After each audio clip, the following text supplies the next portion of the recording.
it would be weird if your resting state weren't fight or flight. And it's why you feel emotionally drained. It's why you find yourself crying and you can't understand why. It's why you feel so exhausted. It's why if one thing goes wrong in the day, that the teacher's got COVID and now your kid can't go in, it feels like I just got to throw in I can't handle this anymore. And your nervous system has done the equivalent of you sitting in your car in park and flooring the gas. Right. It's just been revved for 18 months. And so one of the tools in this book is, I call it high-fiving your heart. And you take your hands and you put it on your heart. And I got big mitts, so I don't even do this. Yeah. Does it matter? Doesn't matter where you grab your boob. You can do whatever, Yeah. but just press right here on your chest. And this works with your kids too. Now we're going to take a deep breath. And then you're going to say these 3 sentences.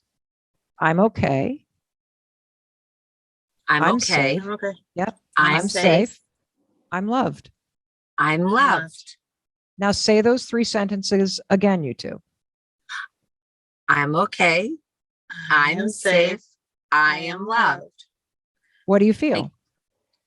I feel more relaxed. But Mel, what if some people don't feel like they're loved? Who are they loved from? Themselves. So here's the thing. If you can say those things and you can hear it, I'm okay, I'm safe, I'm loved. If you can think it and you can hear it in your mind, in this moment, it's true. We had a woman write to us from a domestic violence shelter. And she said, I've had tremendous childhood trauma. I've been in a severely abusive relationship. I have just escaped. I'm starting over. I have nothing. I have a long road ahead. But this simple tool of the high five habit of high-fiving my reflection in the mirror every morning and high-fiving my heart every day as a way to start my day grounded back in my body and settling my nervous system is telling me something important. I still have myself. I can have my own back. Right. And the reason why this high five to your heart works is because of science. See, when you press right here, you're pressing against what's called the vagus nerve. The vagus nerve is a treasure in your body, and it runs from your seat all the way through every major organ and your vocal cords into the top of your head. And when you press on it like this and you say those words, what happens is the vagus nerve is basically like an on-off switch, and it's the on-off switch between your 2 nervous systems. Your one nervous system is your fight or flight nervous system. We call that the sympathetic nervous system.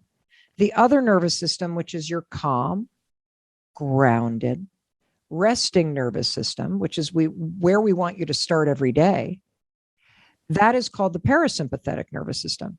When you simply put your hands here and press against the vagus nerve and you say those 3 sentences, I'm okay, I'm safe, I'm loved, over and over and over again until you feel grounded, you are turning off the nervous system that is stressed out and turning on the nervous system that helps you stay grounded as you go through your day, as you support. Do you have to say it out loud, or could your kids do it like, if they're having a panic attack? I feel like that would help too. Absolutely. Absolutely. And get them to do it. And then you can put your hands on them and one on their back so that you've got them, and have them practice it, because now you're teaching them a skill they can use anywhere at any time that they feel that rush of anxiety that a lot of people feel.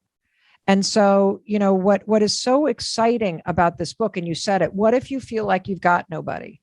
You're alone, you're a single mom, you've gotten divorced from some scumbag who's now dating the babysitter, like life is just imploded. You're not where you're meant to be.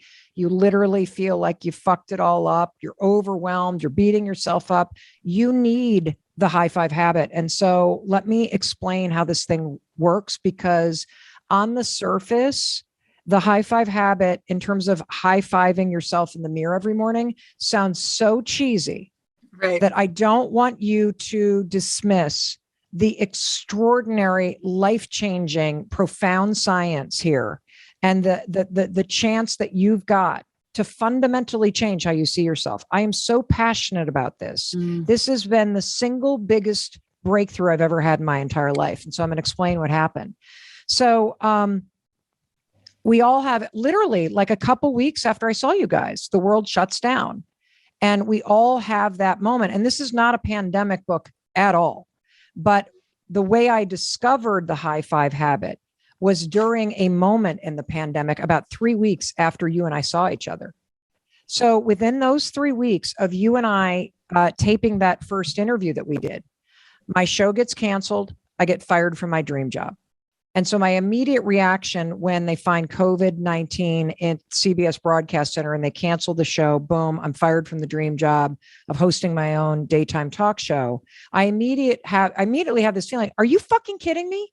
I am 51 fucking years old and I have to reinvent my life again? Seriously? Mel, you know what's ironic as you say that? We had a deal with a major network on that exact same premise, and COVID hit and the contract got ripped up, and everyone that was celebrating was like, sorry, you're out, SOL. And like what you are. And I think everyone has a moment where they were like, I was there and it got taken away from me because of the world. Completely. And then my publisher canceled the contract for a book that I had been working on, not this book.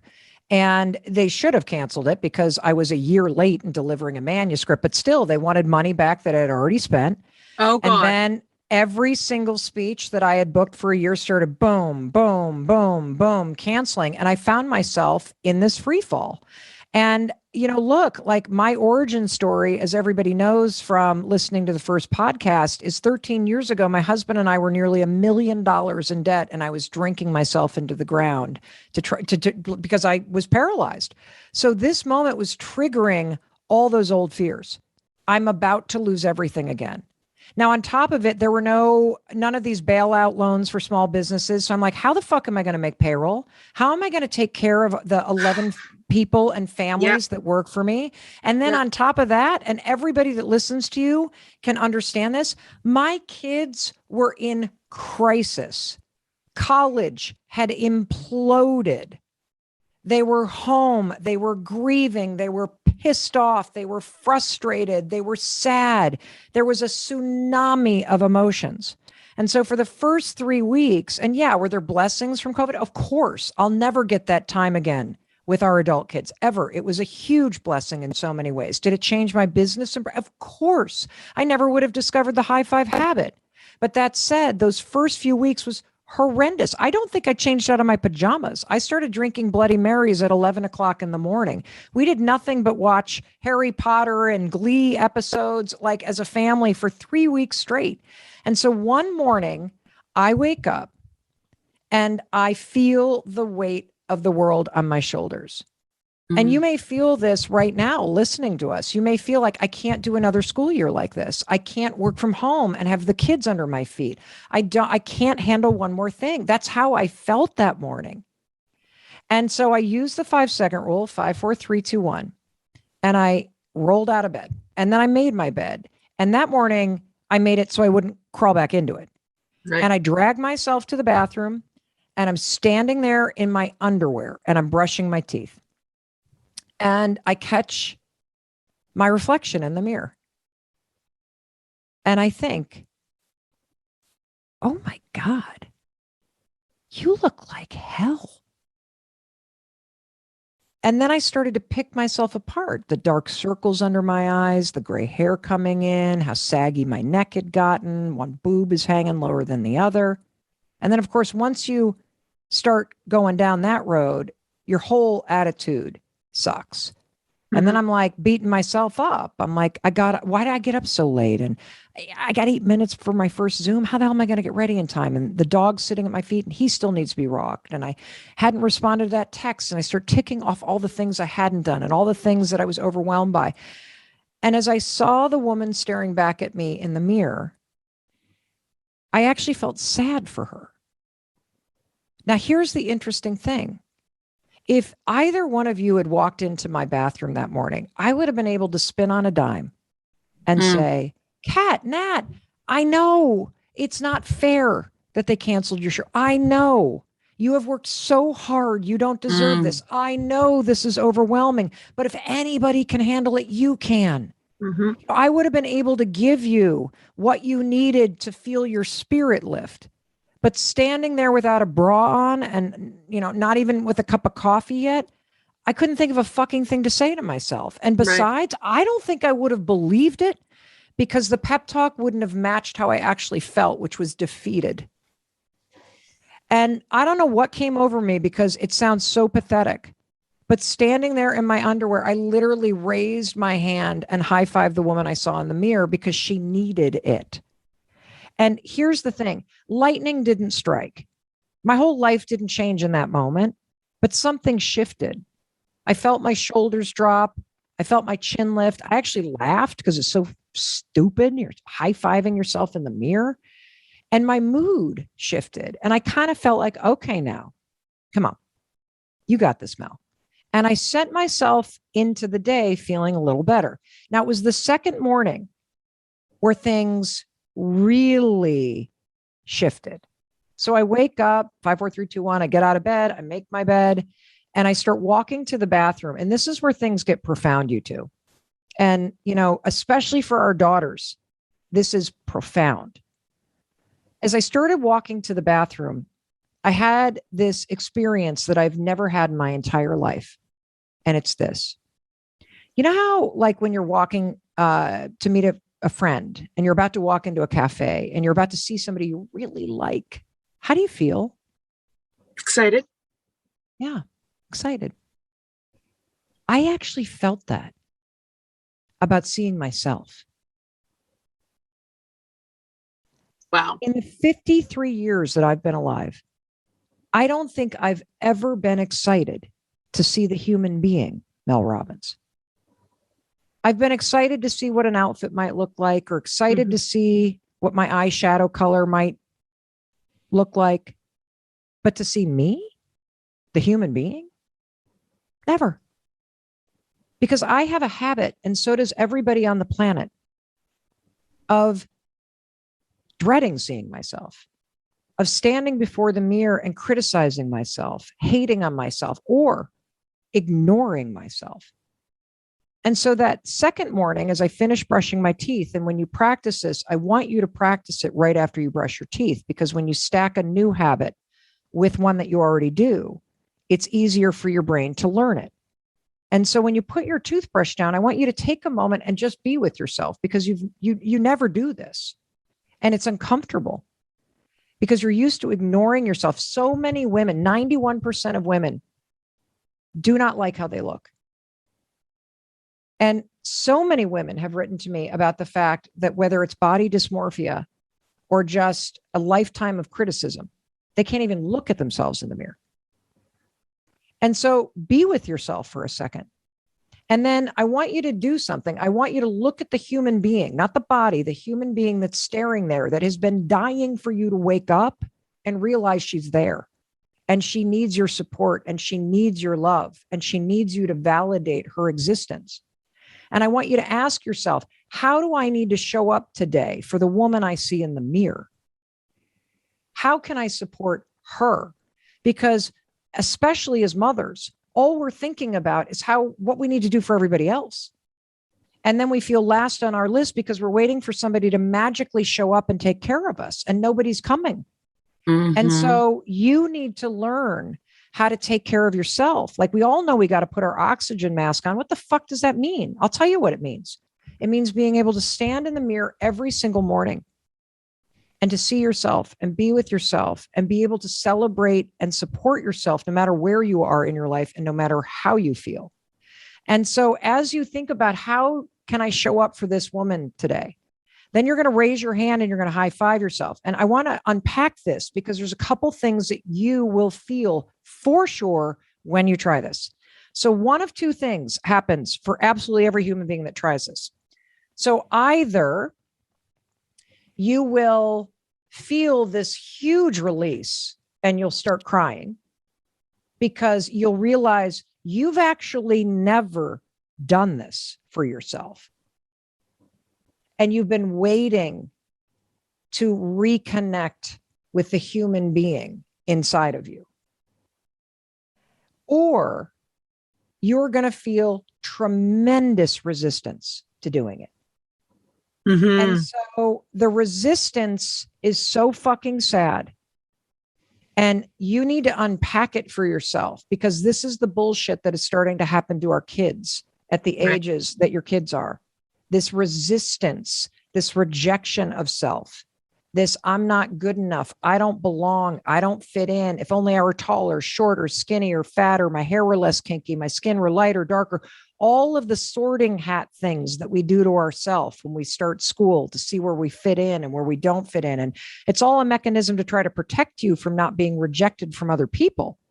But instead, you end up having a dialogue that's all about rejecting yourself. And so the resistance is so fucking sad, because what it actually is, if you stand before yourself in the mirror as an adult woman, is you have dragged your entire life with you to that moment. And it stands between you and the human being that you see in the mirror.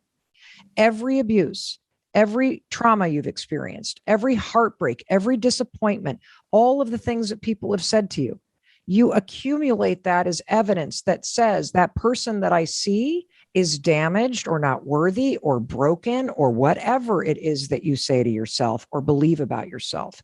And all the things that you regret that you've done, whether you've cheated or done drugs or lied or you made a huge mistake, or like whatever it is that you beat yourself up for, that you would easily forgive Kat or Nat or me for, but you cannot and will not forgive yourself for.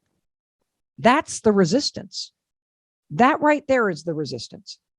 And so when you raise your hand to high five yourself, it's an act of defiance to a lifetime of criticizing and rejecting yourself. That's what's happening. And here's what I want you to know, which is freaking unbelievable. So as this started working in my life and I started to realize, oh my God, I have just stumbled into yet another stupid, cheesy tool that is changing my life. Why is this working? The research here is extraordinary, because the good news is your mind and your nervous system and your soul are hardwired, already ready to have the high five habit work. It'll work for your kids. It'll work for senior citizens. It'll work for absolutely anybody that sees this because of science. So first, even though it's weird because it's something that you've never done before, even though you might resist it, I want you to do this for 5 days in a row. Super important that you do it for at least 5 days in a row to push through the resistance and the weirdness so that it becomes something that you're not resisting. That's number one. Number two, let's talk about a high five. So Kat and Nat, when you think about times where you've either given your kids a high five or somebody's given you a high five or you've given somebody else a high five, what does a high five mean? They go. Congratulations. You're a rock star. Totally. A high five means I see you, I love you, I celebrate you, we got this. If you give it to your kid when their attitude's going down, it's literally like, shake it off now. I know this is tough, but come on, kid, you got this. It literally is celebration, joy, empowerment, togetherness, partnership, trust, encouragement, all in a simple gesture.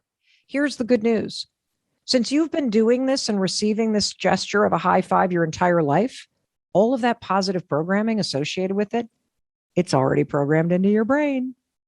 Right. So while you raise your hand and you do it to your own reflection, your brain recognizes the gesture.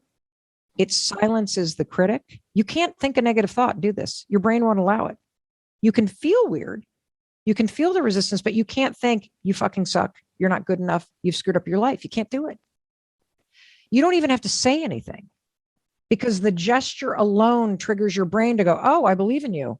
I feel you. I see you. I got you. Let's go. It already knows what it means. And it starts to silence the default criticism that runs on your brain in autopilot and reprogram in encouragement, celebration, and empowerment with your own reflection. And there's even more. I talked to Dr. Daniel Amen, who's the world's leading expert on the brain. He went crazy about this thing. He basically said, Mel, do you know why this works? I'm like, no, tell me why it works. He said, first of all, one of the reasons why you feel a little bit more energized when you do this over and over and over again is because your nervous system understands the gesture. And I said, well, what do you mean? He said, well, think about it. When you wave hello, what are you doing? You're raising your hand. When you hug Right. somebody, what are you doing? You're raising your hand. When you pat somebody on the back, you're raising your hand. When you high five somebody, you're raising your hand. When you cross the finish line, you raise your hands.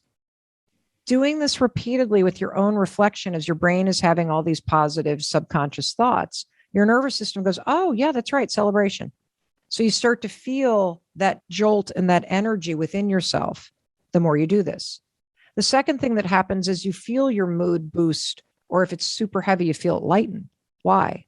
Well, because when you receive a high five from somebody else, your brain gives you a drip of dopamine, the chemical that's the feel good, happy chemical.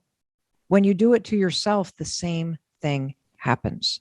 Well, let's take it back to the beginning when it comes to the high five habit and talk about the origin story. And this you describe in the book. One morning you were actually in your undergarments in front of the mirror, and you decided to give yourself a high five. So I'll let you take it from there. Let's have you set the scene and get into the details. Yeah, a rather pathetic moment. And this is sort of the brand of my personal development. I got to fall into a hole and then manufacture a ladder. I kind of wish I could just be like somebody that's studying this stuff in a book and then applies it, but I tend to be the person that has to screw everything up or hit rock bottom in order to discover something that's surprising and simple that will help you in those moments where you don't know what to do. And so, this all happened in early April 2020. You don't even need to know the backstory because the feeling is so relatable. I woke up one morning and I just felt defeated. I felt the weight of the world on my shoulders. I was going through a hard time in my business. I was worried about my employees. I was worried about the P&L. I was worried about my kids who were going through a hard time. I just felt overwhelmed by the demands of my life. And I used the 5-second rule, something that I had created 13 years ago. And I counted backwards to get out of bed, 5, 4, 3, 2, 1. And, this is an interesting moment to also say, I've been using the 5-second rule since the morning I invented it to get out of bed. I've used it for 13 years. And it's important to say that because I think there's this myth out there that if you repeat behavior for 21 to 67 days, depending upon what expert you talk to, that somehow that behavior becomes a habit. I think that's only true if you kind of like doing the thing. I mean, I literally have to use 5, 4, 3, 2, 1 to ratchet myself out of bed every day. So I get out of bed, I make my bed, I start dragging myself to the bathroom. I get to the bathroom. I'm brushing my teeth in my underwear. And all of a sudden, I catch a glimpse of the woman in the mirror. And I think, oh my God, you look like hell. And I started picking the woman apart. The dark circles under her eyes, the gray hair coming in, the saggy neck, the boob that's hanging lower than the other. And then, of course, once your mind goes negative and you start criticizing yourself, it just drags you down the drain. And so next thing you know, I'm literally like thinking about the day ahead. And it's not optimistic. It's not a great day. I'm thinking about the fact that I woke up later than I should have. And I'm already behind the ball. And I've got 8 minutes to get on a Zoom call. And the dog still needs to be walked. And I hadn't responded to this email. And I am now feeling heavier and more defeated and more frustrated. And what's interesting about that moment is that if you had walked into my bathroom, I would have been able to spin on a dime. I literally would have been able to be like, okay, Jesse, listen, I know it sucks. You don't deserve it. You didn't, this is hard, but guess what? If anybody can face this, it's you. So come on now, pull yourself together, get your butt back out there and you got this. But in that moment, I couldn't think of a damn thing to say to myself. And here's the thing. I don't even think I would have believed it because it didn't match how I felt. And I don't know what came over me. But for whatever reason, standing there in the bathroom in my underwear, I literally just raised my hand and high-fived the woman I saw in the mirror because she needed it. Now, look, it's not like lightning strike and the heavens opened and, I was like, oh, that's not what this moment was. But there was something that kind of shifted. Like I noticed my shoulders dropped. I lift my chin up, probably because I laughed because it's so stupid. Like who high fives themselves in the mirror? I mean, come on. And I didn't even say anything, but I could kind of feel this energy of shut up. Come on. You can do this. Just get out there. And I went on with my day. That was it. That was it. And so the next morning is when everything changed. Because the next morning I woke up and I still had all the same problems that I was facing in my life, still overwhelmed, still feeling defeated, still just like, 5, 4, 3, 2, 1. I drag myself out of bed. I make my bed so I don't crawl back into it. I start walking to the bathroom. And before I even got to the bathroom, that's when it hit me. I realized I was feeling something that I had never experienced before. And this is what it was. You know how when you go to like a cafe or a pub or something and you are about to meet somebody you really like, you're about to see a friend. Right before you walk into that cafe, what do you feel? Excitement, happiness. Yeah. Dude, I felt that as I was about to walk in the bathroom. I felt excited to see the human being Mel Robbins. Now, I got to tell you, I am going to be 53 years old this year. I don't ever remember feeling a sense of excitement about seeing myself, the human being. I've certainly been excited to see what an outfit might look like or what a new haircut might look like.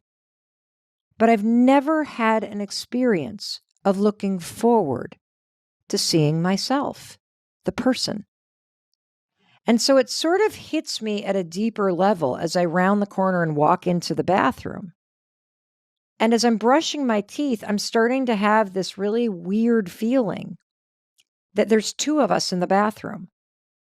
There's me standing there brushing my teeth, and there's this woman in the mirror who is desperate for me to wake up and see her. There's a person that has been longing and waiting for my support. She's trying really hard. She needs me to celebrate her, to encourage her. And so as I put my toothbrush down on that second morning, I start to think about the woman in the mirror, and I start to think, well, what does she need from me today? And I have this moment where I sort of think about how am I going to show up for myself? And as I think about whether I'm going to be kind or I'm just going to have fun today or I'm going to be courageous for that woman in the mirror, I literally raise my hand. And again, I seal that intention with a high five. Now, there's a couple things about this that I want to explain. Because now that we've researched this, I didn't know this at the time, but now that we've researched this, I know the profound, groundbreaking science. I mean, were you surprised by the amount of research that's out there about this? Oh, for sure. Something so simple and definitely. Yeah, me too. So one of the things I want to explain for everybody, because a couple things. Yes, I want you to do it. Yes, I want you to suspend the cynicism. Yes, I want you even, you're listening to the ultimate health podcast, and even you will feel like this is stupid and too good to be true and something that's you're not doing. I want to explain something. You got to do this for 5 days. You have to do this for 5 days. I've been researching this for more than a year. The science is incredible. And what's super cool about this is that you don't have to do anything except for the high five, because your brain and your nervous system are already programmed to have this work for you. It's crazy. And so let me explain what you can expect. So the first thing that you should expect is that it's going to feel weird. Like, just expect it. Just expect that it's going to feel weird. The thought of it's going to feel weird. Doing it's going to feel weird. And I can explain that using neuroscience. You see, your brain loves patterns, and any new pattern feels weird. So, for example, I am a right-hander. When I write with my right hand, it does not feel weird because I've been doing it my whole life. My brain knows the neurocircuitry associated with using my right hand. If I were to get into a car accident and lose my right arm today, and I have to start writing with my left hand, something that I am capable of doing, it's gonna feel weird because I'm forging new neural pathways. The same is true about the high five. I know you talk about morning routines. I know you talk about setting the day up because that's how you set it up is how it ends up. But most of us have forgotten about a particular habit we all have right now in our morning routine. We meditate, we journal, we practice gratitude, but we forget the fact that every single morning we stand in front of the mirror and we literally criticize or ignore the human being we see. That's part of your morning routine right now. And you don't even realize it until you start doing this high five habit. So when I ask you to break that habit of judging, rejecting, and criticizing yourself, it's going to feel weird to do the opposite. So expect it. The second thing I want you to know is that there are only two reactions that people have to the doing of this the first time. The first reaction is that you will raise your hand and have a very positive reaction. You might burst out laughing. You might burst into tears. And the tears are positive because it's a sense of relief that you have finally woken up and recognized that you have this need to be seen and celebrated. And so the tears are like, thank gosh, thank you. But the more likely reaction, even from the Ultimate Health podcast listeners, is going to be, I don't know if this is for me. Really? You're going to feel resistance. And I want to unpack this because the resistance is sad. It's really sad.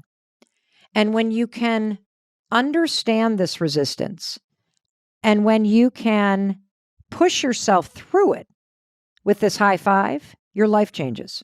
Because this resistance is what's holding you back in every area of your life. So the resistance is the fact that every single morning when you stand in front of that mirror, you drag your entire past in that bathroom with you. If you've been abused, if you've experienced trauma, if you've been abandoned, neglected, heartbroken, any of it that's been done to you, it is between you and the person in the mirror. And you see all of that stuff that's been done to you as evidence that you're not worthy, or evidence that you're not lovable, or evidence that you're damaged, evidence that the person standing before you does not deserve a high five. The other reason why you're going to resist this is because when you drag in the past, you also bring in all the stuff you regret. And if you're a human being, you have done some things that you wish you could do over, whether it's drinking or cheating or lying or giving up on yourself or hurting people, all things that you did simply while you were trying to survive. Things that you would forgive me or Jesse for, but you stand in judgment of yourself. You will not forgive yourself for those things. You see a person that because of those things, you don't deserve a high five. You're a bad person. You know, my husband's restaurant business failed after 7 years of working at it. For years, he could not just see that restaurant failure as part of being an entrepreneur. He would look in the mirror and see a human being who was a failure. The resistance he felt when he first started doing this was the fact that if I'm a failure, I shouldn't be high-fiving myself. And there's yet another reason why you're going to resist this. So many of us have been trained to believe that we are only worthy of celebration and love when we achieve something that's worthy of celebration and love. That when the number on the scale is where I want it to be, then I deserve a high five. that if I follow through on my promises, then I deserve a high five. If the number on the bank account, the car that I drive, the neighborhood I live in, the texture of my hair, the color, when all of this stuff is what it's supposed to be, then I'll give myself the support and love that I deserve because I got to earn it. And I'm Mel, would you telling say another area of resistance, this just pops into my head as you're speaking about these, would be the fact that this is such an easy, simple thing. And people think, again, you talk about how people have been doing this in the mirror for years, being self-critical. It's like, how can changing that mindset and changing my ways be so easy? bingo. Absolutely. Absolutely. Like you think that because life feels big and overwhelming and complicated and dark and just relentless, that somehow the solution that cracks us all open and starts to let the light back in is somehow enormous and relentless and overwhelming too. When the truth is, if you're in a dark place, all you need is a teeny crack to start letting that light in, to cause a fracture in this cement cell that's keeping you trapped. Like it is the simplest things. That's what I've learned in my life, that ironically, it is the simplest and oftentimes the silliest sounding things that have the most profound impact. And the reason why is this: tools only work when you use them. And the simpler it is, and kind of the dumber it is, the more likely you're going to remember it. And the easier it is to do, the more likely you're going to do it. And the coolest thing about this, and this is what's super exciting and so encouraging, and why I so want everybody to do this for 5 days, is because in about 5 days' time, you will start to feel lower resistance to this, and it won't feel so weird anymore. And the science of it all will start to work for you. And so let me explain this because, I write about some of the science in the book, but even as recently as 3 weeks ago, I was talking to Dr. Daniel Amen, one of the world's leading experts on the brain. He geeked out. I mean, literally for an hour, he went crazy going, oh, Mel, do you know why this works? Mel. So there's all this new stuff that I know now that's pretty crazy. So first things first, this is why this is so cool. So you don't have to say anything.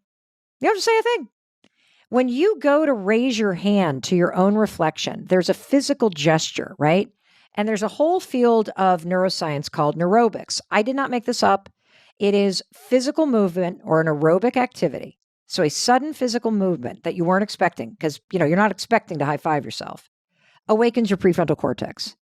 When you marry that unexpected physical aerobic movement with a new positive thought, it is actually the fastest way to forge new neural pathways in your brain. So the high five is what we call a neurobic intervention. Here's how it works. You can stand in front of the mirror and you can look past your body and see yourself. You can even start to criticize yourself. I hate my neck. I hate the tire around my stomach. God, I'm looking old. You can start to think that stuff. The moment you go to raise your hand, your brain goes silent. Because when you have always high-fived other people, you've never thought, I hate your face. You're a loser. You've always thought something like, I believe in you. Like, what does a high five mean to you, Jesse? It's a form of celebration between two people where you're acknowledging that person for an accomplishment and you're celebrating together. Yeah. The gesture says, I see you. I love you. I got you. I believe in you. Let's do this. If you have a bad attitude and you high five somebody, it's literally shake it off. You can do this. It's all of that wrapped into one gesture. And guess what? Because you've received high fives and you've given them your entire life, all of the programming is already in your basal ganglia. So when you raise your hand to yourself, it literally muzzles your inner critic. It's impossible to criticize yourself. Your brain goes silent and all the programming from a lifetime of high-fiving other people now marries with your reflection. I've been doing this for a year and I don't even need to high-five myself most mornings. And here's why. I actually it doesn't even occur to me to criticize myself. I have fundamentally overridden a lifetime of self-criticism. I have reprogrammed into my mind that when I see Mel Robbins, I see a human being who's trying. I see a human being with a good heart. I see a human being who needs and who deserves celebration and love. That's all I think. Just like I think when I see my kids or see somebody else that I love. I have literally changed the way I treat and relate to myself. Do I still do it? Yeah, I do. Especially on mornings when I feel I need something, especially on mornings when I'm playing a big game. But what I've noticed has been so profound is just the fundamental, complete rewiring of the mind. And let me explain what else is going on, because Dr. Daniel Amen, wow, he hit me with some science. So when I was talking to him, he was like, Mel, do you know why you feel that little like shift in your brain? You feel like a little bit more optimistic, a little bit more confident, a little kind of some mood shift. I'm like, yeah, I felt that. Tell me. He said, well, when anybody else high fives you, your brain gives you a drip of dopamine. So when you do it for yourself, your brain does the same thing because the gesture is already associated with it. And he goes, you want to know what else? I'm like, yeah, tell me what else. He goes, you know how some mornings you drag yourself into your bathroom and you're feeling low energy, but then you kind of high five yourself and you feel just an ever so slight pep in your step. I'm like, yeah, I have felt that. He said, well, the reason why is because your nervous system is helping you. I said, how? He said, well, your nervous system for your entire life has been programmed to understand gestures of celebration. When you wave to somebody, you raise your arm. When you cross a finish line, you raise your arms. When you go to hug somebody, you raise your arms. When you high five somebody, you raise your arms. The more that you do this in the morning, just like exercise stimulates chemical releases and celebratory energy in your body, the raising of the arm alone and high-fiving yourself gets your nervous system to give you a jolt of positive energy. How cool is that? That's awesome. Really cool. What I'm curious about, Mel, coming back to the origin story of all of this, what was different about your morning the day you came up with this? Because it sounds like this was an ongoing thing for you where, you'd look in the mirror, you'd be hypercritical about different things. But, this day was a little bit different and you decided to implement this movement. And I'm curious if you've ever thought back to that and what was different about that day that you did this. Meaning what I was feeling or what I felt afterwards? Just where this came from. Why that day? Because, this is probably I can tell you. This is a characteristic morning you've had many times, picking apart yourself in front of the mirror. You're in your underwear. I'm picturing this Yeah, scene that you said in the book, but it's like, why today did you decide to put your arm up when you're feeling, these negative thoughts? This is going to sound, well, I'll just say it. I think that it was literally divine intervention. I really do. I feel that there's no other plausible explanation. I feel like the 5-second rule is the same thing. I'm hitting an extraordinarily low and challenging moment. And I feel like I don't have it within me to go on and to keep facing this. And it was in that moment that I just did something small. And thankfully, in both the high five habit and in the 5-second rule, I was present enough to notice the small shift. And I was feeling overwhelmed and lost enough that I was ready to suspend any resignation or cynicism that I had and actually lean in to this small idea and go with it and say, what if there actually is something inside of this high five? And, what was going on in the backdrop of my life was something that, everybody can probably relate to. This is not the high five habit's not a pandemic book, but it was born in the pandemic. I think we all have that moment where we know, or knew rather, that COVID was going to turn your life upside down in ways that you couldn't even imagine. Do you remember what that moment was for you? Yeah.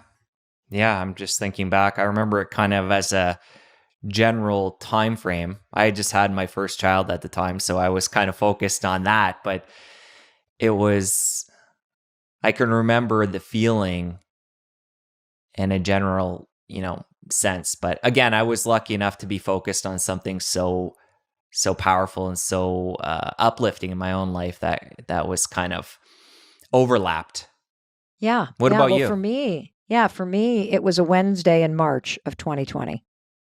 And I was in the middle of taping a daytime talk show in the United States called The Mel Robbins Show. It had always been a dream of mine to have a daytime talk show, to follow in the footsteps of the greats like Oprah and Donahue and Ellen, and use television as a way to reach people and help them change their lives. And here I was at the age of 50, getting a chance to fulfill a dream. So I'm at my dream job. And all of a sudden, somebody comes running into the studio and says, "We found COVID-19 in the building. You need to evacuate immediately." And within 5 minutes' notice, we evacuate the CBS Broadcast Center in New York on 57th Street on the west side. I don't get a chance to say goodbye to 130 people I've been working with for more than a year. I get in the car, I start driving back to Boston, which is where we live, and I see the New York City skyline disappear, and all of a sudden my phone rings, and it's our daughter who is studying abroad for junior year in college, and she's in Spain. "Mom, are they closing the borders? Is something happening?" And then the phone rings again, and it's our other daughter, who is at that point, freshman in college at the University of Southern California, crying. "Are they closing school? What's happening?" And then it's my husband and my son, and they're on a ski trip together. And Chris is saying, "I think they're about to close the ski resort. I think we're going to try to change our flights." And next thing you know, we're all home. My talk show's canceled. I'm fired from my dream job. A book contract that I had for a totally different book gets canceled, and the publisher wants money back. Now every speech that I've booked for a year, which is really the source of the revenue that I pay my employees with and that I earn, canceled. I start having flashbacks to a decade ago when my husband and I were $1 million in debt and in financial crisis, and I was about to lose everything. And there were no PPP loans, and nobody knew what was going on. And that was the backdrop. And for the first 3 weeks, I did not change out of my pajamas. I started drinking Bloody Marys at about 10 o'clock in the morning, and I sat in front of the TV in the living room with the dog on my lap and the kids by my side, and we did nothing but watch Glee and Harry Potter. And I didn't even recognize myself by the third week, and it was waking up the third week, wondering, how am I going to make payroll? Thinking, are you kidding me? I have to reinvent myself again? I am too old for this. I have worked too hard. Why does this keep happening to me? And then, of course, feeling bad that I was feeling sorry for myself about career stuff when people were dying from this disease, or this virus, rather. And so just like the battering ram of fear and anxiety and overwhelm and desperation and then guilt and then grief and then all of it, that is what I was waking up to. And I kept thinking, I don't know if I can handle this. I don't know if I can handle another thing happening. I can't take one more thing. I can't take one more breakdown. I'm just not strong enough for this. That was the backdrop. That was what I was waking up to. And, I think that first morning, catching the glimpse of the woman in the mirror who was beaten down and exhausted and honestly feeling sad for her. It was almost like an out-of-body experience because I kind of realized there was this person who needed help. And I just wanted to help her, just like I would want to help you. Well, it's interesting, Mel, and I think it's really important that you share this story and you're so open and vulnerable because you're Mel Robbins. And people probably look at you and say, or they would turn to you in a time like this if they're going through a similar situation, assuming that you have all the answers. And here you're sharing that you were on your couch for a few weeks and you had all this uncertainty and you're feeling down. And I just think it's so, again, highlighting how important that is that you share that, being who you are and having your level of success. Well, thank you for that. I kind of feel like it's so much more powerful to just be honest about what you're going through. And what I've discovered in my work is that, we're all projecting something, but the truth is we're all having the exact same insecurities, fears, anxieties, never ending worries, jealousy, comparison. We're all struggling with the same shit. All of us are. And not talking about it is what keeps you stuck. And I literally did not know if I could handle one more thing. And we are all hardwired to be able to lift everybody else up, put everybody else first, cheer everybody else on, plan their birthday parties, take on more work for your colleagues. And yet we sit in silence and we don't know how to ask for help. We're not very good at accepting help. Most of us don't even like a compliment because we feel like we don't deserve it. And I'm here to tell you that one of the most powerful things that you can learn how to do is to make it a habit to lift yourself up. Make it a practice every morning to look at the human being in the mirror, not pick apart the body, but look past the skin and look and see that there is a soul. There's a person with a huge amount of life experience standing there who, just like a runner in a marathon, life is a freaking marathon. And let's think about the metaphor of a marathon. If you've ever watched a road race, do you stand on the side and with your arms crossed at mile 11 go, I'm not clapping for you. Did you see your last split time? You're dragging, man. You're kind of limping a little. I'm not going to, what? I'll clap when you finish. And then we'll talk about whether or not you could have done better. That's not what we do. We innately celebrate and cheer and clap and high five these runners every single step of the way. And anybody that will tell you that's ever run a road race will tell you the reason why you feel motivated and the empowering aspect of it is because everybody's cheering for you every step of the way. It's what keeps you going. Even somebody like David Goggins, Can't Hurt Me. David Goggins, who I freaking love. He's got a form of self-encouragement that he practices called the cookie jar. In those 100-mile machine races that the dude runs that are insane, I could never do that unless there were people cheering for me. The way that he gets himself through it is he reaches into a mental cookie jar and pulls out a cookie. What is a cookie? It's an encouraging thought. It reminds him of why he's doing it. And that keeps him going. He doesn't at mile 97 give himself like a beat down. He picks himself back up. So even the most kind of unbelievable people with discipline know that it's about empowerment and encouragement. The beatdown that you give yourself is demotivating. I've run a number of marathons and I can totally vouch for the fact that the response from the people watching, the fans, them clapping and cheering and yelling out your name, because during a marathon you'll have your name across your bib, and it's very uplifting, encouraging, and it gets you through the tough times. And I can remember being really emotional too, and thinking about it now, it's a really unique experience, because often, you might have somebody congratulate you for an accomplishment. You do something in your day-to-day life, like, your mom might call you and say, good job for that, or you get encouragement from your partner.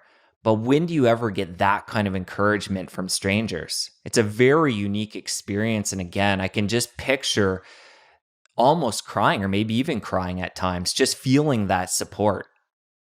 Yeah, it's visceral. And I guarantee you, if you've ever experienced what Jesse's talking about, you can close your eyes and you can feel the energy coursing through your nervous system of what it felt like to be seen and cheered for. And a lot of the emotion probably came when you were on a really hard stretch.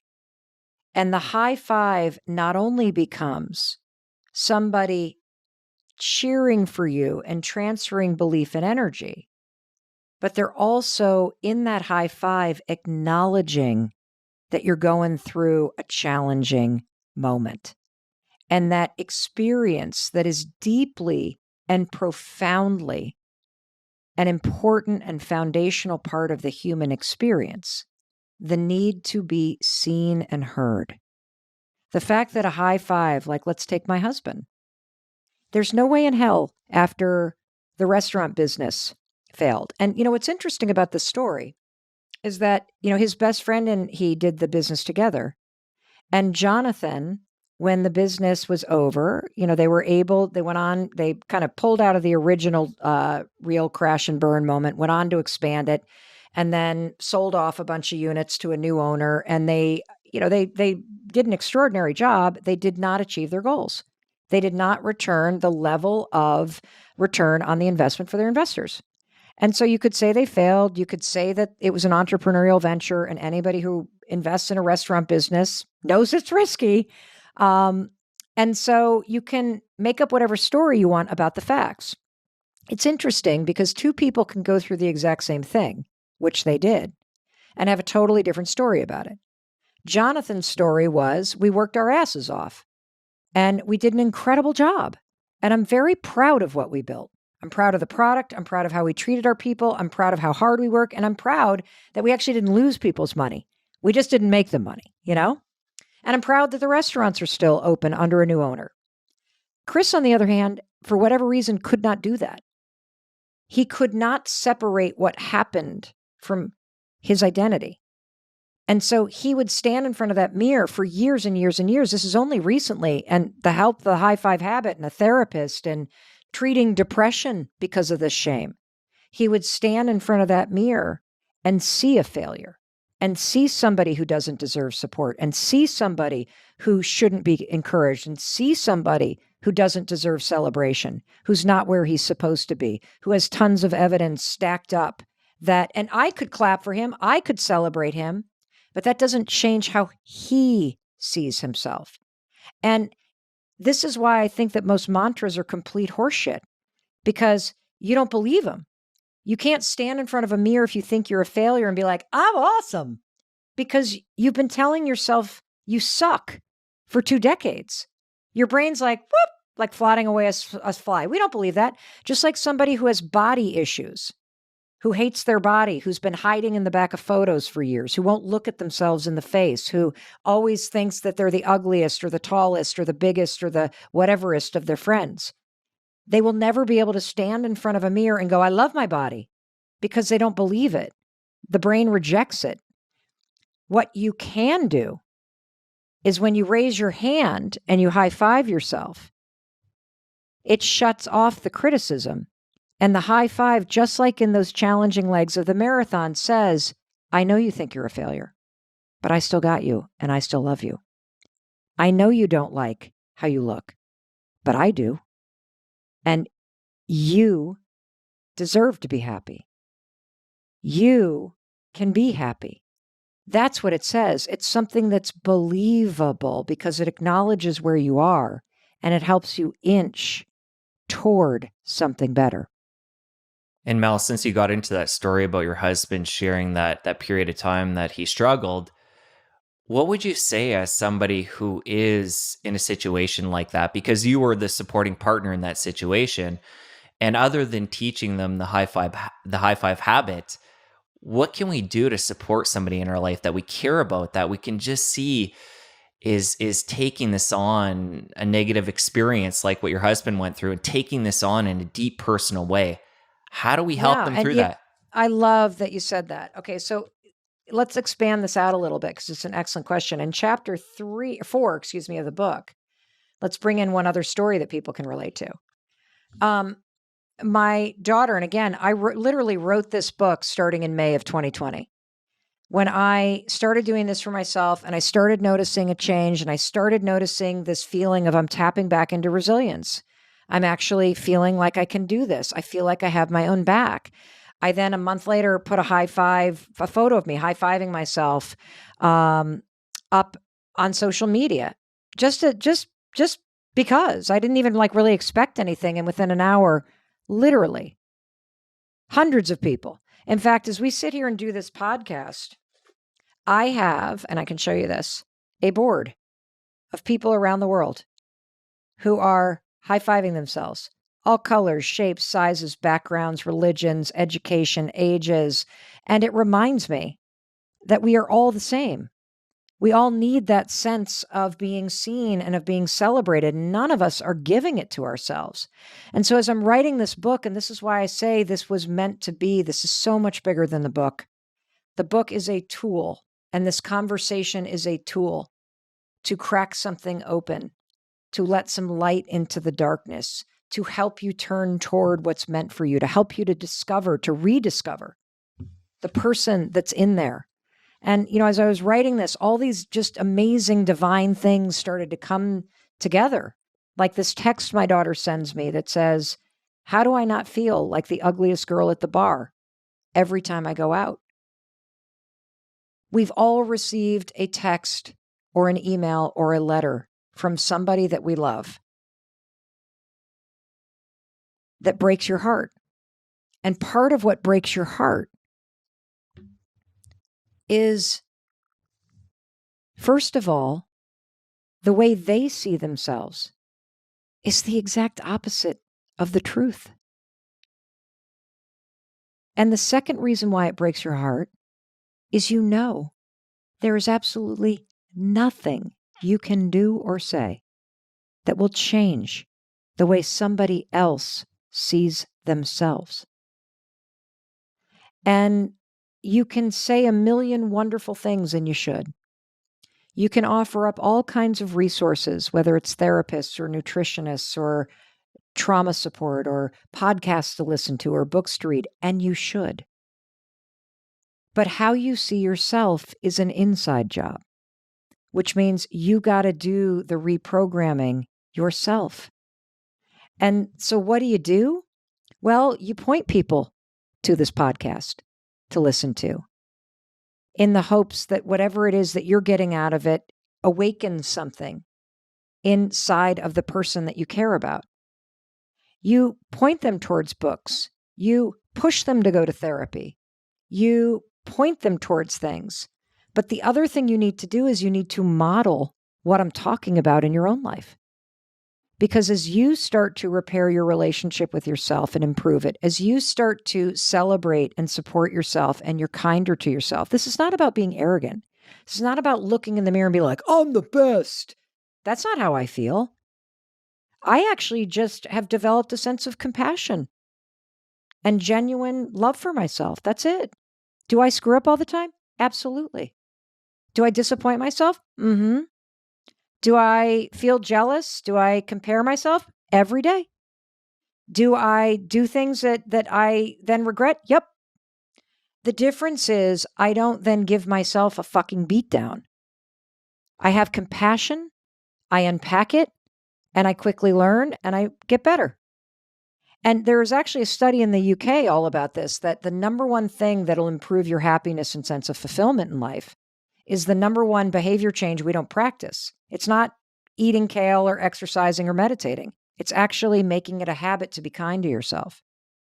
And so what I would say is bring empathy, bring compassion, understand that even, and here's the thing, don't argue with them. If I were to say to my husband, you're not a failure, it actually pushes him away because I'm now rejecting his lived experience. If I say to my daughter, you're not ugly, that's not what she believes. So what you say is, that must feel terrible to feel that way. How would you like to feel about yourself? What do you think would help you bridge the gap between feeling this way and feeling how you'd like to feel about yourself? Would you like my support and advice, or do you just want me to listen to you? That's how you do it, because now you're affirming where somebody's at, just like that high five affirms somebody. And then you get somebody else to talk about where they want to go versus telling them where to go. That's how you start to open up this conversation, because it's in them seeing for themselves what they want, and them working and talking through how they might be able to get there. That's when somebody's going to feel empowered. And for somebody, whether it be somebody else that's in our life and we want to give them a little bit of guidance if they're asking for it, or if it's ourselves and we're ready to do that deeper work on ourselves and form that better relationship with ourselves, other than the high five habit, what are some of the big needle movers that we can do to start to really love ourselves, accept ourselves, support ourselves? Well, I'm glad you asked because I wanted to go deeper than a book. So one of the things I'd love to invite your listeners, and thank you for partnering with me on this. We've created this free 5-day challenge that is freaking amazing. If you're looking to feel more energized, if you want to boost in confidence, if you want to feel supported, if you want to feel connected, just go to highfivechallenge.com, and it's a free 5-day challenge. You even get access to an app called Growth Day, which is the world's leading personal development app. It's sort of like a Peloton for personal development. And what's super cool about it is this thing's normally $300. You get it for free while you're taking the challenge. There's 100,000 people in the challenge. So every day you're going to get coaching and tools from me because you'll get to watch a video, you'll get to do journal prompts. And then there's a huge community of people that high five you and that celebrate you as you're doing the simple things in this challenge to implement this. So that's one thing that's there for you because look, you can change on your own. You should show up every morning in your underwear or nude or whatever in your PJs and brush your teeth. We're going to pair this with teeth brushing because we're going to clean out the crap on your teeth. I don't want you to spread dragon breath on people. Then we're going to clean out the crap in your mind. I don't want you to spread your shitty mood on everybody. And then you're going to high five yourself, right? And send yourself into your day. And I wanted to give you something that would support you as you start to make this turn. Because what's going to happen is as you do this 5 days in a row, something does crack open inside you. You weren't born this way. Celebration, self-love, it's hardwired into your DNA. It's your birthright. When you were a baby, you don't remember this. But the sight of you in the mirror, oh my gosh, you didn't roll backwards and go, ugh, look at these chubby thighs. Nobody's ever going to love me. You literally crawled toward the mirror. Is your son or daughter crawling yet? She is walking now and dancing, Okay. and she loves the mirror. Yeah. She loves watching videos on my phone of herself dancing and Yeah. being funny, and loves herself. Yeah. What does she do when she sees a mirror? She'll just smile or dance or laugh, or she's drawn to it. It's beautiful. Yes, that's in all of us. That's in all of us. And when you start to practice this, you reconnect to that. It goes all the way down through all the crap that your life has done to you. And it connects you back to the you of you. And that's what you can do. The other reason why this is so important is because we're so hard on ourselves. And so if you have a day where you don't follow through, or you have a day where you snap at your kids, or you have a day where you do something or you fall off the wagon, the secret is to not throw in the towel or throw it at yourself or bury yourself with shame. It's to literally high five yourself. It is to help. The high five brushes it off. It acknowledges that things are hard. And it says, I still believe in you.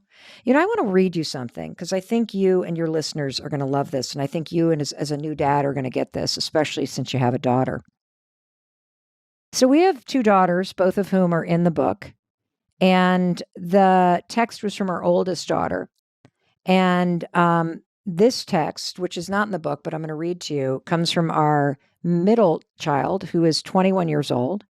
She is a music student at a music conservatory at the University of Southern California studying pop music. And she writes to me, are you getting excited about your book? I can't wait to read it. And you know, I have been high-fiving myself in the mirror, smiley face. And I said, how's the high five working? She said, well, I don't know what to say when I do it. Because sometimes I still look in the mirror and I think, you're not as pretty as the rest of the girls. And then I say, well, you don't have to say anything. The high five itself will communicate it for you. And then she writes, but what if I didn't accomplish anything? Like, I didn't work out, or I didn't write a new song today like I said I would. Do I still high five myself after my shower? I said, yes. You have to keep showing up every day and trying to do a little bit better than you did yesterday. That alone makes you worthy of support and celebration. You see, we have the secret to life and happiness and motivation backwards. You think you need to accomplish something to be worthy of a high five. And she then writes, wait a minute. You mean the fact that I exist deserves a high five? I said, yes. And when you high five yourself for just standing there in front of the mirror, you are demonstrating that you see you and all of your potential. You support you and believe in you, and that no matter what happens today or what didn't happen today, you've still got your own back. And so then I wrote, so what do you think about what I just wrote? And she wrote, I love it. It makes me feel great. And then I said, could you explain why it makes you feel great? Because maybe your explanation will help me explain this high five habit thing to everybody else. And listen to what she wrote. She said, what the high five habit shows you is that you don't actually know how much you're always doing. And I think that once you start high fiving yourself every single morning, it almost allows you to be more present to everything you're doing. And it helps you recognize all those small victories. And when you compile those small victories, you can recognize all of your accomplishments, big and small, and eventually come to believe that not only are you worth it, but you can do anything. That's beautiful. Thank you for sharing that. And for me, as I hear all that, the biggest takeaway for me is that just being you, each of us being our unique selves and showing up day after day is enough. We don't need to check something else off the to-do list. We don't need to go all out, all waking hours of the day like a lot of us feel we need to do. It's just being you and being true to yourself and loving yourself no matter what. Especially on those days when you didn't work out and you didn't write that song and you didn't get your to-do list done. Those are the most important days to show up and support and honor and celebrate yourself. Because, I think the reason why we get stuck in the do is because as we get older, we start to see that we get praised when we're accomplishing things. And so we start to believe that it's only in accomplishing things, writing the song, working out, getting through our to-do list, making more money, hitting the number on the scale, that we are worthy. And yes, the secret is exactly what your daughter is showing you. She knows she's worthy just for being her. She knows she's lovable. She loves and celebrates herself just as she is and as she's not. It's life that teaches you to become your own sorting hat, to stand in your own mind and start to see the world in places that you belong and places that you don't. And, we kind of pick ourselves apart the second we enter school because we start to see where we can sit in the cafeteria and who the teacher likes, and you start to aim it at yourself. There's something that's wrong with me. If only I could be that way or this way or the other way. That would make it better. That would make people like me. And that's how it begins. And the high five habit, this simple little science-backed morning ritual, has helped me learn how to push through a lifetime of that kind of picking apart and self-rejection and come back home to me, to the person that is just like your daughter, that can see herself in the mirror and see somebody that's worth smiling at and cheering for and celebrating. And what I love about this too is because you're the one taking the power and doing it with your own will, you're not waiting for somebody else where, you have to, again, do something and they have to be in the right mind frame to recognize it and give you the praise. It's like, no, this is going to happen on a consistent basis because you are in control. Okay, so let me tell you what I love about you. The enthusiasm you just brought to that insight, you just shared an awakening that you had. Like you just shared the secret to ending people pleasing. Your relationship with yourself is the foundation of every relationship that you have. If you're insecure with yourself, which means if you look in the mirror and there are parts of you that you reject or pick apart, you will be insecure in every relationship that you have. Your daughter is secure with herself right now in her life, which means her relationship with herself, her acceptance of her whole self, is what allows her to be so accepting and not worried about people pleasing right now. When you can learn how to accept everything about you and everything that you're not, it's the most liberating thing in the world, because people pleasing isn't actually about other people and pleasing other people. People pleasing is about managing your own insecurities. And when you can stand in front of a mirror and celebrate yourself for everything that you are, and even the things that you didn't really like or you're not quite done with or whatever, you're comfortable with yourself. So you don't worry about what other people think, because you know that the most important person on the planet thinks you're pretty good.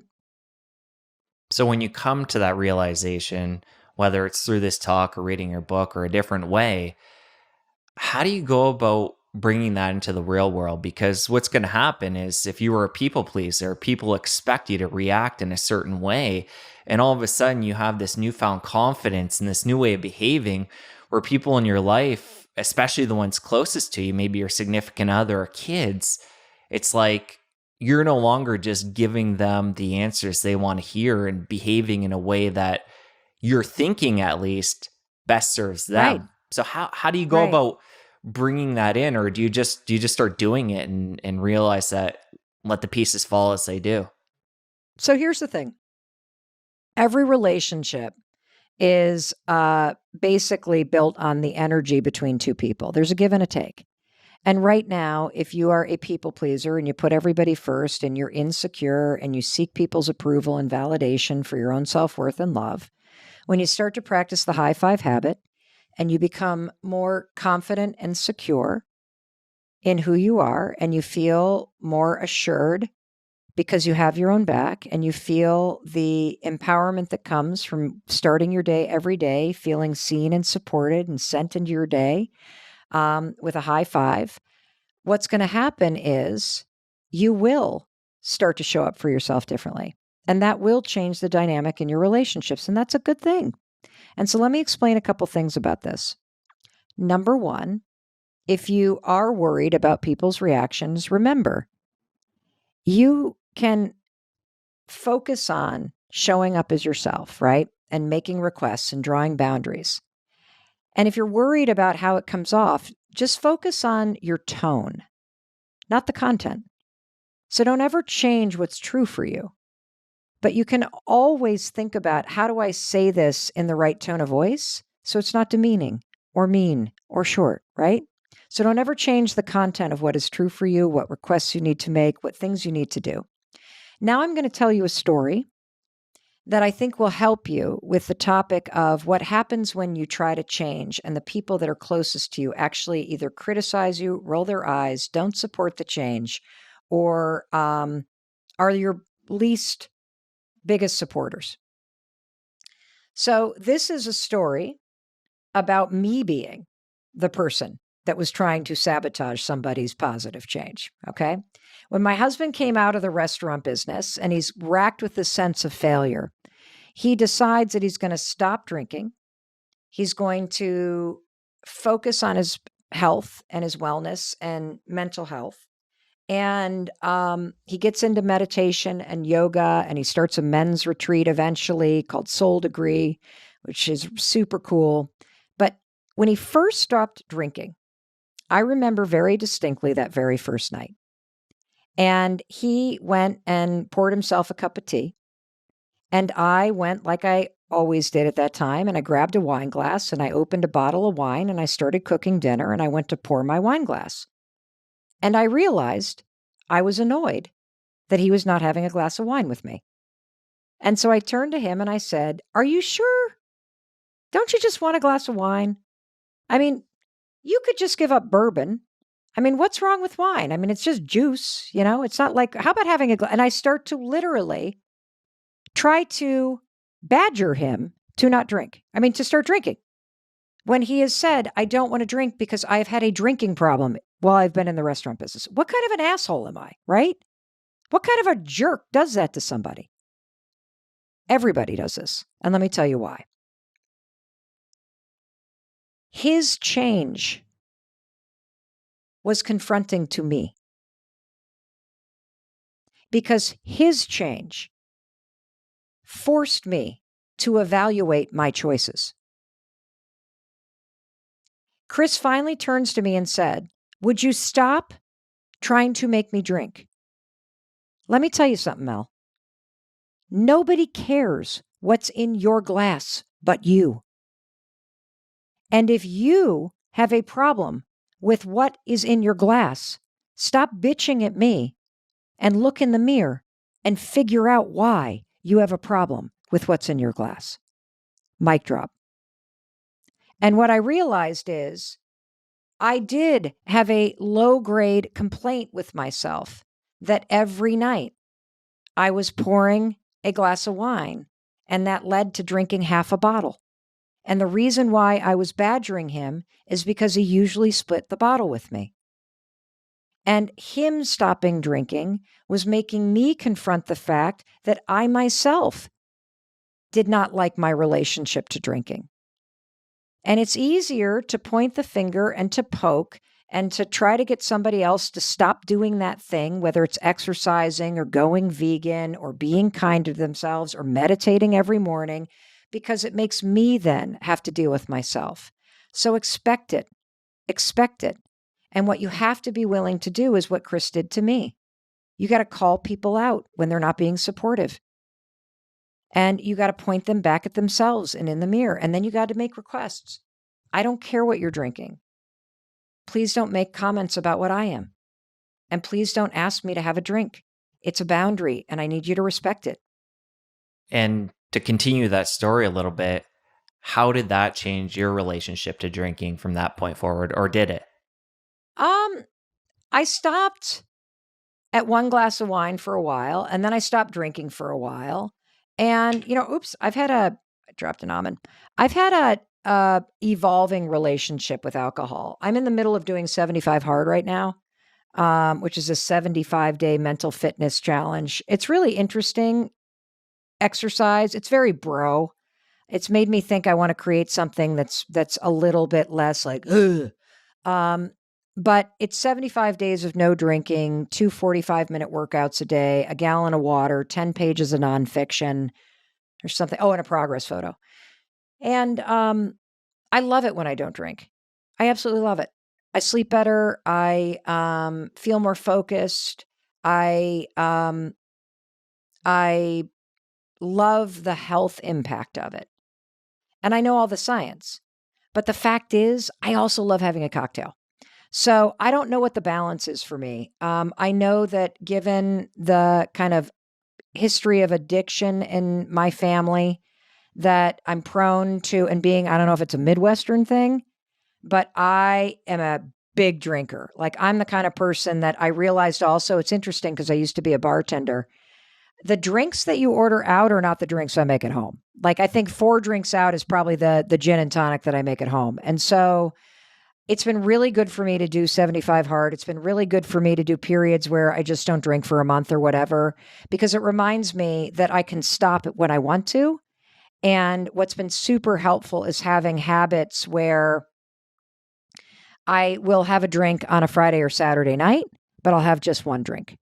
And stopping at one drink is a really good thing because the truth is I work really fucking hard.